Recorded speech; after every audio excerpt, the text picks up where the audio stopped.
বন্ধুরা, আশা করি তোমরা সবাই ভালো আছো। তো আমার চ্যানেলে তোমাদের সবাইকে স্বাগতম। তো আজ আমরা এই মুহূর্তে যে বিষয় নিয়ে আলোচনা করছি, মাধ্যমিক ভূগোল পরীক্ষাতে আমাদের প্রশ্নর প্যাটার্নটা কেমন, অর্থাৎ আমাদের কেমন প্রশ্ন আসবে, তার সঙ্গে প্রত্যেকটা প্রশ্ন আমরা কিভাবে লিখব। কারণ অনেক ছাত্রছাত্রী অনেক রকম প্রশ্ন করছো, স্যার এমসিকিউ কীভাবে লিখবো, ডান স্তম্ভ বাম স্তম্ভ কীভাবে লিখবো, সত্য মিথ্যা কীভাবে লিখবো, বা পরিষ্কার কথায় বলতে গেলে পরীক্ষার খাতায় আমরা প্রশ্নগুলোকে কিভাবে রিপ্রেজেন্ট করব, তার ডিটেলস উত্তর তোমাদের সামনে শেয়ার করছি।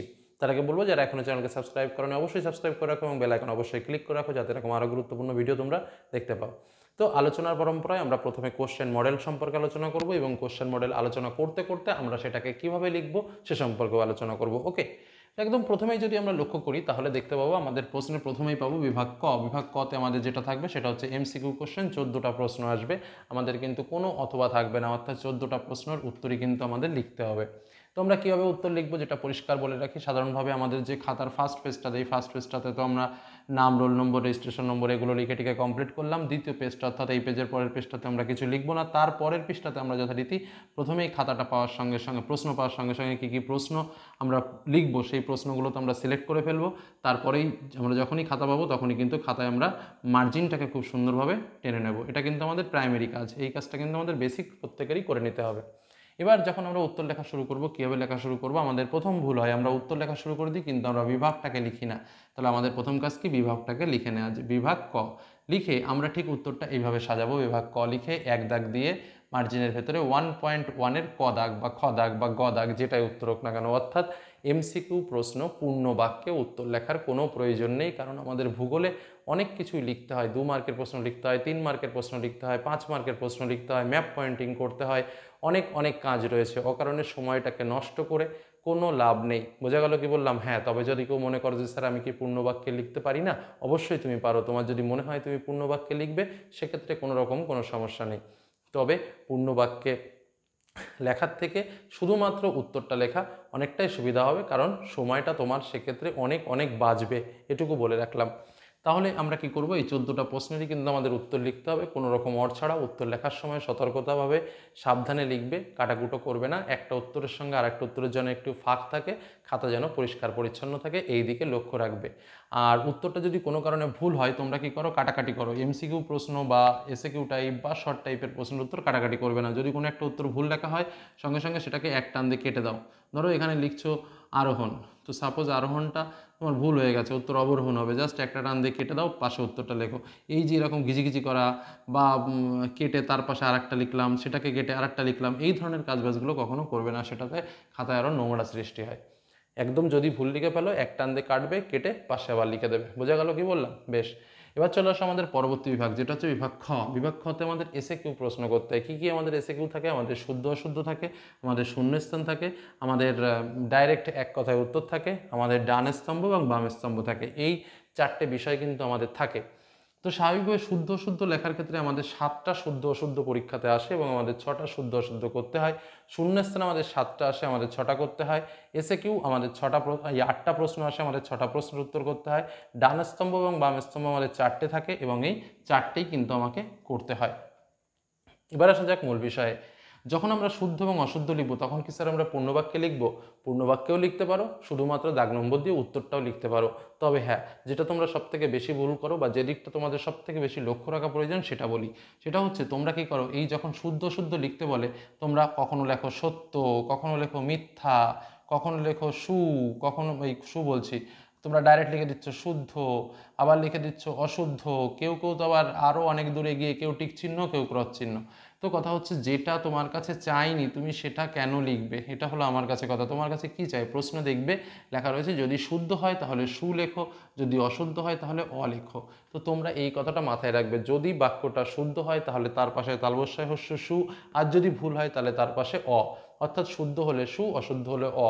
জাস্ট দাগ নম্বর দাও, সু কিংবা অ, এটা তুমি লিখে দাও। বোঝা গেল? বা যদি মনে করো তুমি পূর্ণবাক্যে লিখবে, সেক্ষেত্রেও কোনো সমস্যা নেই। এই প্রথম যেটা বললাম, অকারণে টাইম ওয়েস্ট করে কোনো লাভ হবে না। সেক্ষেত্রে শুধু সু বা অ বাক্যটা লিখেও তুমি লিখতে পারো, কোনো রকম কোনো সমস্যা নেই। বোঝা গেল কি বললাম? এবার আসো শূন্যস্থান পূরণ। শূন্যস্থান পূরণটা তোমাদের যেটা বলবো এক্ষেত্রেও সেম কেস, তোমরা পূর্ণ বাক্যও লিখতে পারো বা শুধু দাগ নম্বর দিয়ে শূন্যস্থানের ভেতরে কি বসবে সেটাও তুমি লিখতে পারো, ফুল মার্কস পাবে। তবে শূন্যস্থান করার সময় সবসময় সতর্কতা থাকবে, বানান ভুল যেন না হয়, কারণ শূন্যস্থানে যদি বানান ভুল হয় সেক্ষেত্রে কিন্তু পুরো মার্কস কিন্তু কেটে নিতে পারে। বোঝা গেল কি বললাম? নেক্সট আমাদের যে বিষয়টা রয়েছে ডান স্তম্ভ বাম স্তম্ভ। ডান স্তম্ভ বাম স্তম্ভের ক্ষেত্রে তোমাদের যেটা বলবো, তোমরা এরকমভাবে ক্রসিং করো, সেরকম যেন করবে না।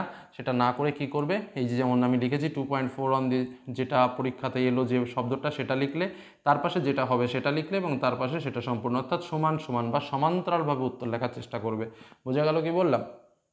নেক্সট এভাবে কিন্তু আমরা ডান স্তম্ভ বাম স্তম্ভ 4টে করবো। এসএকিউ আমাদের 6টা করতে হবে, শূন্যস্থান আমাদের 6টা করতে হবে এবং শুদ্ধ অশুদ্ধও কিন্তু আমাদের 6টা করতে হবে। বোঝা গেল কি বললাম? এই হলো আমাদের শর্ট টাইপের মূল যে প্রশ্ন সেই প্রশ্ন। এবার আসে 2 মার্কের প্রশ্ন। বিভাগ গতে স্বাভাবিকভাবে 2 মার্কের প্রশ্ন লেখার সঙ্গে প্রত্যেকটা প্রশ্নের সঙ্গে অর থাকবে, অর্থাৎ 2 মার্কের আমাকে মোট 6টা প্রশ্ন, এটা লেখো অথবা দিয়ে এটা লেখো, এটা লেখো অথবা দিয়ে এটা লেখো, অর্থাৎ প্রত্যেকটা প্রশ্নের সঙ্গে একটা করে কিন্তু অথবা আমরা পাবো, যে কোনো একটা প্রশ্নের উত্তর লিখবো। 2 মার্কের প্রশ্নের উত্তর লেখার সময় সংজ্ঞা, বৈশিষ্ট্য, উদাহরণ, চিত্র বা এই যে প্যাটার্নটা বললাম এই প্যাটার্নটা অবলম্বন করে সবসময় লেখার চেষ্টা করবে, তাতে করে ফুল মার্কস পাওয়া যায়, 2-এ 2 পাওয়া যায়। বোঝা গেল কি বললাম? সবসময় সংজ্ঞামূলক প্রশ্ন যখনই লিখবে ওই সংজ্ঞা, বৈশিষ্ট্য, উদাহরণ এইভাবে লিখবে। বোঝা গেল? নেক্সট আমরা চলে আসবো 3 মার্কের প্রশ্ন, যেটা তোমাদের 4টে লিখতে হয়। তোমাদের পরীক্ষাতে 4টেই প্রশ্ন আসে, কিন্তু প্রত্যেকটা প্রশ্নে অর থাকে। ঠিক এটা যেমন বললাম একটা কোশ্চেনের সঙ্গে আর একটা কোশ্চেন অর, ঠিক এটাতেও ঠিক তাই, একটা প্রশ্নের সঙ্গে আর একটা প্রশ্ন অর। 3 মার্কের প্রশ্ন তোমাকে 4টে লিখতে হয়েছে। 3 মার্কের প্রশ্ন লেখার সময় সবসময় মনে রাখবে 5টা পয়েন্টে উত্তর দেওয়ার চেষ্টা করবে। কি বললাম? বেশি ভাট বকবে না, চিত্র যেখানে আঁকার প্রয়োজন, সেটা 2 মার্কের প্রশ্ন হলেও চিত্র আঁকাবে, 3 মার্কের প্রশ্ন হলেও চিত্র আঁকাবে, 5 মার্কের প্রশ্নে তো কোনো কথাই নেই, চিত্র বাধ্যতামূলক। ভূগোল শব্দটার সঙ্গে চিত্রের একটা অঙ্গাঙ্গিক সম্পর্ক রয়েছে। তুমি যত ভালো চিত্র দিতে পারবে, যত এফেক্ট তুমি দেখাতে পারবে, তোমার টিচার কিন্তু ততটাই খুশি হবেন এবং সেই হিসেবে তুমি নম্বরটাও পাবে। শুধু চিত্র আঁকালে হবে না, চিত্রের সঙ্গে তার লেভেলিংটাও কিন্তু তুমি ঠিকঠাকভাবে দেবে, এটা কিন্তু তোমার ডিউটির মধ্যে পড়ে।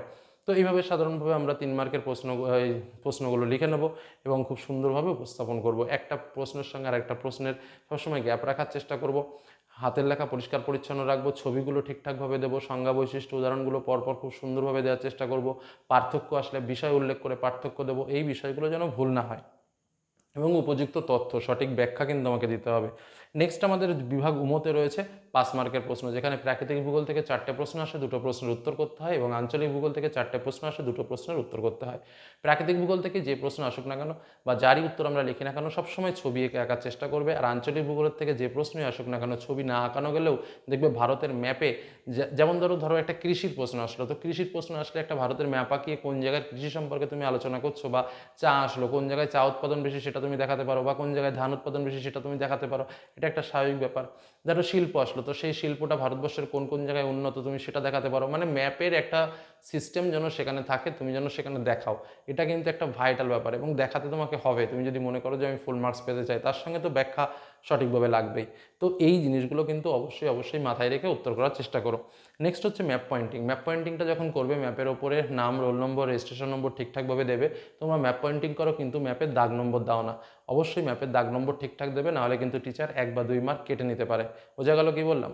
নেক্সট, ম্যাপ পয়েন্টিং করার সময় কিছু কিছু নিয়ম আছে, যেমন আমি এর আগে একটা ক্লাস নিয়েছি যে ম্যাপ পয়েন্টিং কীভাবে করবে বা উপযুক্ত সূচক দিয়ে ম্যাপ পয়েন্টিং করার যে নিয়ম সেটা কিন্তু একটা আলাদা। যেমন তোমাকে বললো যে আরাবল্লী পর্বত কোথায়, তুমি পর্বতটাকে এমন একটা জিনিস একটা দাগ দিয়ে দেখিয়ে দিলে, কিন্তু না, পর্বতটাকে কেমনভাবে দেখানোর দরকার, এরকমভাবে একটা হ্যাচিং দিয়ে পর্বতটা দেখানোর দরকার, এটাই কিন্তু মূল উত্তর। কোনো একটা অঞ্চল দেখাতে বললো, তুমি একটা পয়েন্ট দিয়ে দিলে না, অঞ্চল সবসময় একটা নির্দিষ্ট অঞ্চল দেখিয়ে তাকে হ্যাচিং করে দেখাতে হয়, এরকমভাবে দেখাতে হয়। যদি কোনো একটা কেন্দ্র বলে তখন তাকে কেন্দ্র মানে একটা পয়েন্ট দিয়ে দেখাতে হয়। যদি এই যে বিশ্বনালী চতুর্ভুজ একটা দাগ দিয়ে দেখাতে হয়, তো এই যে বিষয়গুলো রয়েছে, তো সেই বিষয়গুলো কিন্তু তোমাকে জানতে হবে। এই বিষয়ে আমি একটা ভিডিও করেছি, তোমরা সেই ভিডিওটা দেখে নিও। ম্যাপ পয়েন্টিংয়ের কোনটার কি সিম্বল সে বিষয়টা কিন্তু তোমরা জানতে পারবে। তো এই হলো বিষয় এবং এইভাবে উত্তরটা করার চেষ্টা করবে, ভালোই উত্তর হবে। এবং খাতাটা ঠিকঠাকভাবে বেঁধে নেবে, যখন লুজশিট নেবে তখন লুজশিটের ওপরে নাম, রোল নম্বর, রেজিস্ট্রেশন নম্বর এবং তার সঙ্গে কত নম্বর লুজশিট নিচ্ছ সেটাও কিন্তু খুব সুন্দরভাবে নোট করে রাখবে।